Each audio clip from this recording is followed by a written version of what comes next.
warahmatullahi wabarakatuh. Halo teman-teman semuanya. Kenalkan, kami dari kelompok U8 akan membawakan video edukasi mengenai kesantunan berbahasa.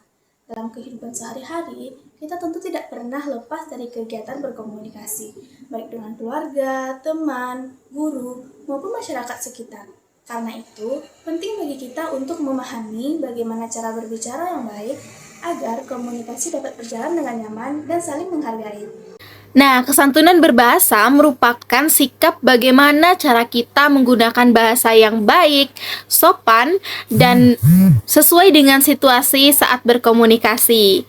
Kesantunan berbicara bukan hanya dinilai dari pemilihan kata saja, namun bagaimana ekspresi, tanggapan, dan bagaimana cara kita menghargai lawan bicara kita.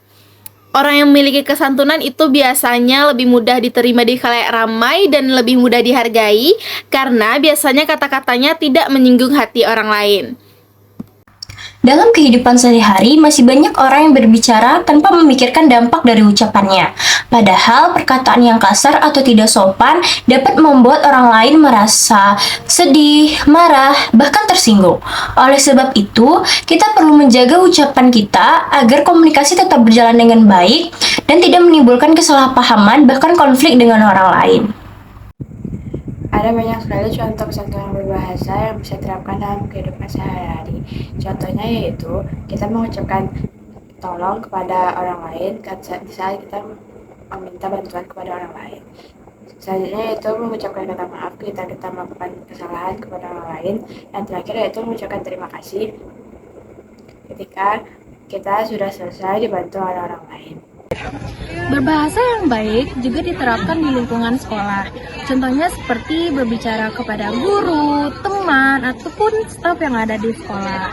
Dan contohnya seperti kita harus berbicara yang baik dan memiliki akhlak yang sopan. Nah, manfaatnya apa sih? Nah, manfaatnya kita dapat dihormati, dihargai, dan dapat berhubungan yang baik dengan sesama yang ada di lingkungan sekolah.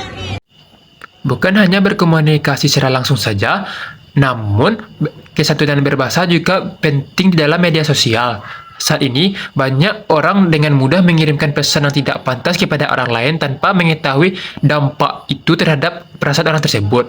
Maka penting dari itu untuk bijak dalam menggunakan media sosial dan bagaimana etika dalam mengirim pesan maupun berkomentar. Dengan menciptakan kesantunan bahasa, kita dapat menciptakan lingkungan yang damai dan harmonis. Selain itu, dapat memperkuat hubungan antar sesama dan meminimalisir terjadi kesalahpahaman. Selain itu, sikap santun juga mencerminkan kepribadian yang baik dan menunjukkan kemampuan bahwa kita mampu menghargai orang lain di setiap keadaan. Jadi penjelasan tadi dapat kita simpulkan bahwa kesantunan berbahasa merupakan hal penting yang harus diterapkan dalam kehidupan sehari-hari. Dengan berbicara secara sopan dan menghargai orang lain, kita dapat menciptakan komunikasi yang positif dan nyaman. Mari kita mulai pembiasaan diri menggunakan bahasa yang baik dimanapun kita berada. Terima kasih atas perhatiannya teman-teman semua. Assalamualaikum warahmatullahi wabarakatuh.